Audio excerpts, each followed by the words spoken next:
আওয়ামী লীগের বাইয়েরা যে জায়গায় আছেন আপনারা মিষ্টি বিতরণ করেন, আপনারা দোকানে চলে যান, সবাই দোকানে চলে যান, মিষ্টি বিতরণ করেন। পরে মিষ্টির দাম বেড়ে যাবে। শেখ হাসিনা বাংলাদেশে আসতেছে, তার প্রমাণ আমি এই যে আমার হাতে আছে, আপনারা খুব দ্রুত মিষ্টির দোকানগুলো চলে যান। অল্প সময়ের ভিতরে আপনাদের জন্য সুসংবাদ আসতেছে। এই যে সুসংবাদটা হলো যে নরেন্দ্র মোদী শেখ হাসিনাকে তালাক দিয়ে দিয়েছেন। ডিভোর্স লেটার, এই যে কপি, আমি মিথ্যা কথা বলি না, আমি যে কোনো ডকুমেন্ট নিয়ে আপনাদের সামনে হাজির হই। এই কপি আমি আপনার ডাউনলোড করে বাইর করেছি।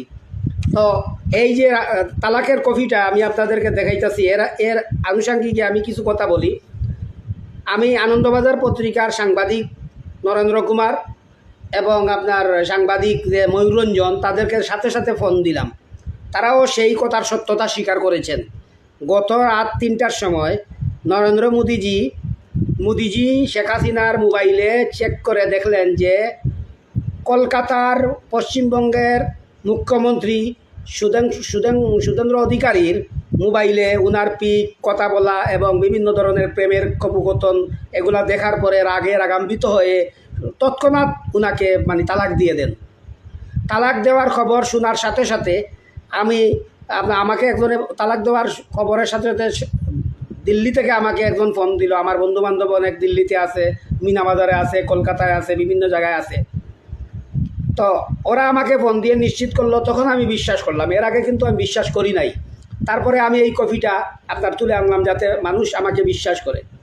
বন্ধুরা, খুশির খবর এই জন্য আপনারা মিষ্টি বিতরণ করবেন যে শেখ হাসিনা তো ডাক্তার ওয়াজেদ মিয়ার সাথে সংসার করলো। সেই সংসার তো সংসার ছিল না, সেটা আপনারা সবাই জানেন। একসাথে ঘুমাইতো না দীর্ঘ 40 বৎসর। যখন মারা গেল, তখন মারা যাওয়ার আগ মুহূর্তে শেখ হাসিনার মুখে তো কোনো সময় আপনারা শুনেছেন বলেও সেই লোকটার যার স্বামীর নাম আপনার ডাক্তার ওয়াজেদ মিয়া, নাম শুনেন নাই। তো ওনার ব্যাড রেকর্ড শুনে তারপরেও নরেন্দ্র মোদী তো মন খোলা মানুষ, নরম দিলের মানুষ। ওনার ভিতরটা কিন্তু খুবই নরম। উনি একদম চা বিক্রি করতেন। সেই চা বিক্রি করতেন হিসাবে মানুষের মানবতার ফেরিয়ালা বলা হয় এই নরেন্দ্র মোদীজিকে। তো উনি এত বড় একটা খবর শোনার জন্য, যাকে বাংলাদেশের মানুষ আশ্রয় দিল না, প্রশ্রয় দিল না, সমস্ত মানুষগুলা তাকে বিতরণ করে দিল। সেই জায়গায় একটা মানুষ যখন অসহায়ের মতো যখন কান্নাকাটি করে চলে গেল দিল্লিতে, শেখ হাসিনা তাকে আশ্রয় প্রশ্রয় দেওয়ার পরে যখন এত বড় বেইমানি করতে পারলো, নরেন্দ্র মোদীজি কিন্তু আর ঠিক থাকতে পারলেন না। সাথে সাথে তাকে ডিভোর্স দিয়ে দিলেন। এবং ওনার গর্ভে, শেখ হাসিনার গর্ভে 7 মাসের একটা বাচ্চা আছে। সেই বাচ্চা সহ শেখ হাসিনা